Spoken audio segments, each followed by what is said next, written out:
Sometimes we get in the habit of buying things because we see an ad or because we are walking down the aisle of the store and it just catches our eye, but it's not because we actually need it. And when this happens, these are considered impulse purchases.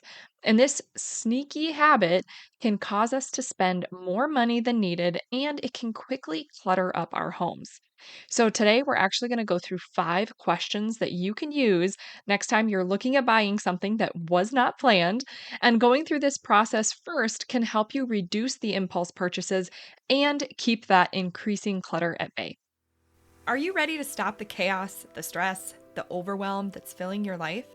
I'm Renae Matt, and together you and I are going to build simple routines that are going to change your life. When you put these habits into practice, you're going to be able to organize your life in a way where you can be there for your family, pay off your debt, save money, your house can stay organized, you don't have to stress about what's for dinner, and you still get time for yourself. So without further ado, let's get started. Welcome to the Routine Advantage Podcast.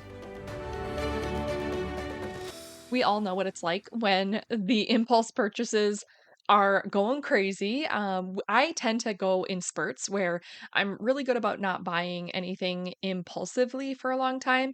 And then I have, just a bad day or something happens or something just looks really cool. And all of a sudden, like, I just want to buy everything.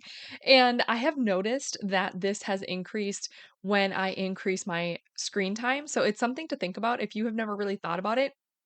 I would encourage you to start actually paying attention when you tend to spend more money. Years ago, when I was first starting this podcast, I ended up kind of getting off of social media completely with my personal life. And I had been doing a makeup direct sales business before that. So I was on social media a lot. And when I started the podcast, I felt really called to just step back from social media. So I still have my accounts, but I really make an effort to stay off of them as much as possible. We do have it for the podcast for Facebook, and my sister, who's also like my assistant and intern, she actually takes care of the posts on Facebook. So it helps me to be able to stay off of there, and I don't do any of the posting for the podcast. So if you see it, it is all thanks to her. So you can give her a shout out, but she does the work for that. And I try to stay off of social media as much as I can.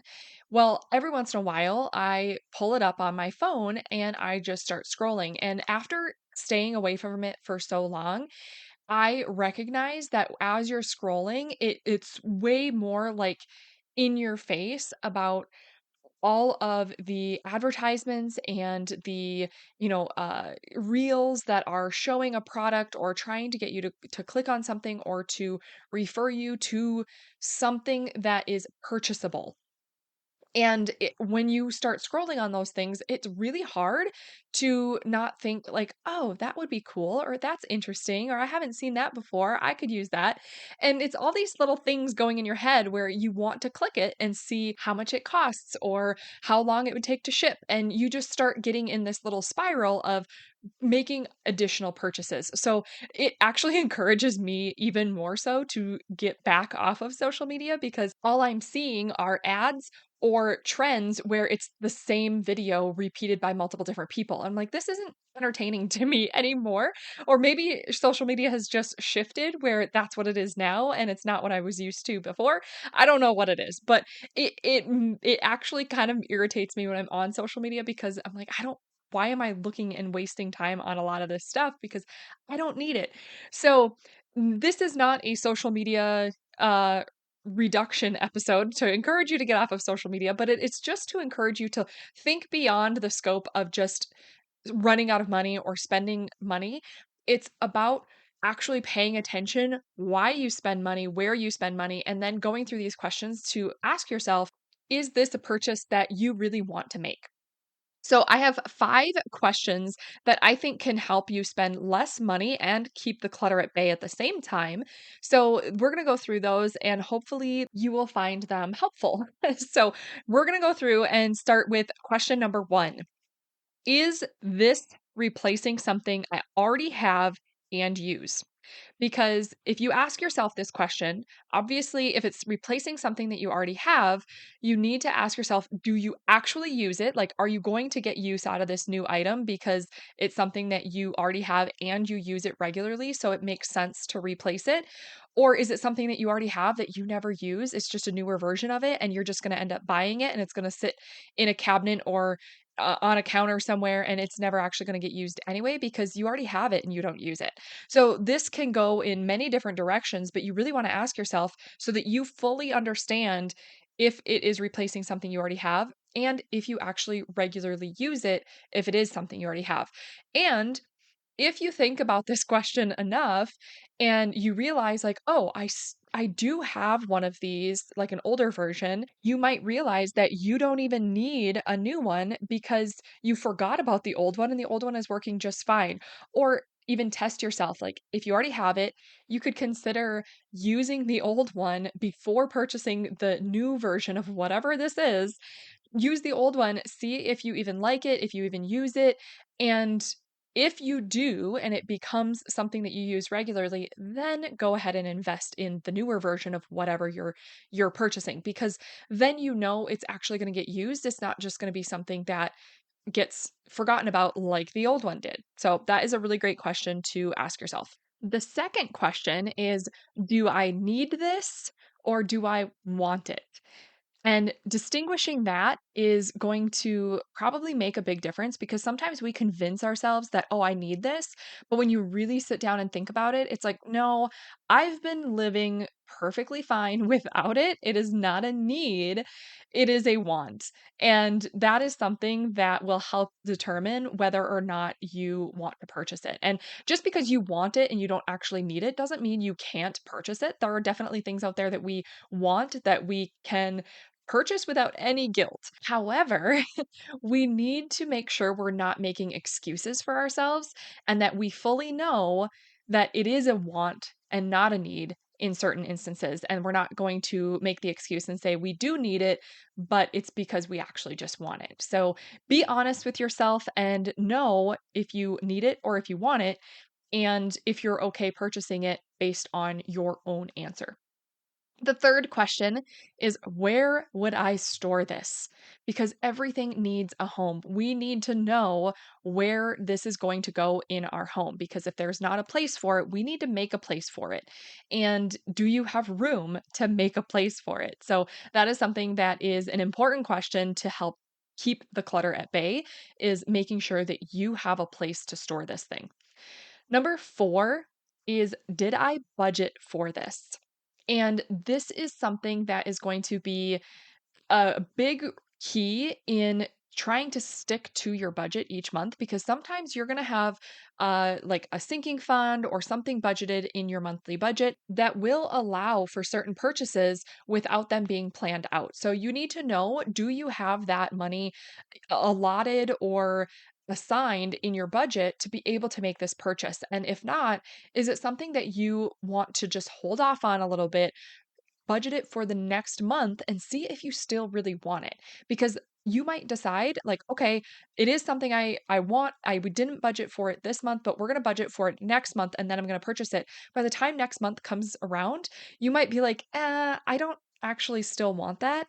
And then you can take it off the list. That has happened to my husband and I so many times where we think that we want something, we'll budget it for the next month. And then all of a sudden we get to that point and it's like, yeah, we don't really need this anymore and we end up not purchasing it. And it's like if we had made the purchase right then and there when we wanted to, we would have just wasted the money because a month later we decide that we don't even want it. So that is something that has helped us save a ton of money. And then also, you don't have to figure out where to store something that you don't actually need or find useful.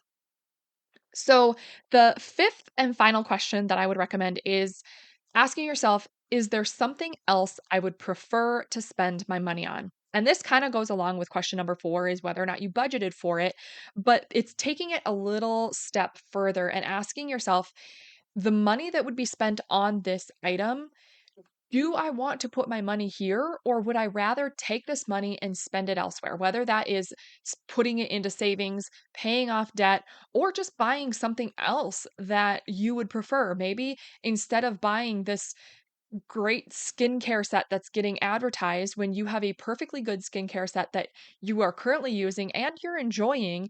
Instead of doing that, maybe it goes to buying yourself the new shoes that you've been wanting because you've been wanting to, start walking or running outside and you need a good pair of shoes for that, but you've been putting it off because you haven't spent the money on the shoes. Maybe diverting it from the new skincare set that is going to replace a skincare set that is perfectly fine.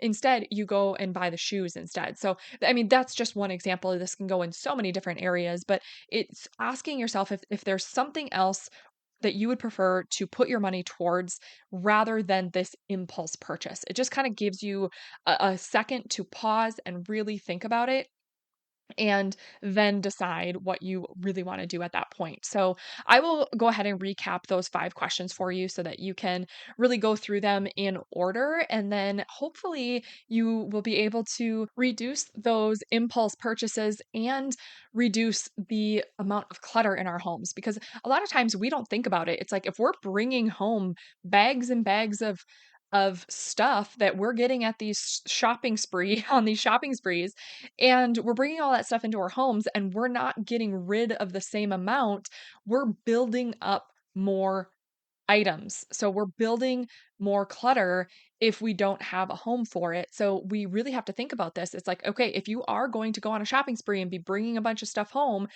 do you actually need to just turn around and fill up those same shopping bags and get rid of the same amount of stuff? Like that's something else to think about is if you are really limited in space and every time you bring something home, do you need to get rid of the same amount of things so that you are constantly turning over what you have so that it's not building up. Like there are so many different things that we can use and little tips and tricks and hacks that we can look at to keep the clutter at bay and to spend less money. But I hopefully these questions will help you at least in the meantime until you get your own preferred system to help you stick to your budget and reduce that clutter. So these 5 questions I will recap for you that you so that you have them is number 1, is this replacing something I already have and use regularly? Number 2, do I need this or do I want it? Number 3, where am I going to store this? Number 4, did I budget for this? And number 5, is there something else I would prefer to spend my money on? So I hope that you found that helpful. I hope it helps you save lots of money this week and reduce any potential clutter that would have been coming into your home, and that you have a wonderful rest of your week. I will catch you back here on the next episode. Did you love that episode or learn something useful? If so, would you do me a huge favor? My goal is to grow this podcast and help as many women as I can break free from the overwhelm so they can truly enjoy their life. The best way for me to do this is for you to leave a 5-star written review on your podcast app and to share this episode with a friend or in your Instagram stories. I appreciate you being here. I hope you have a wonderful day, and I will see you on the next episode. Take care.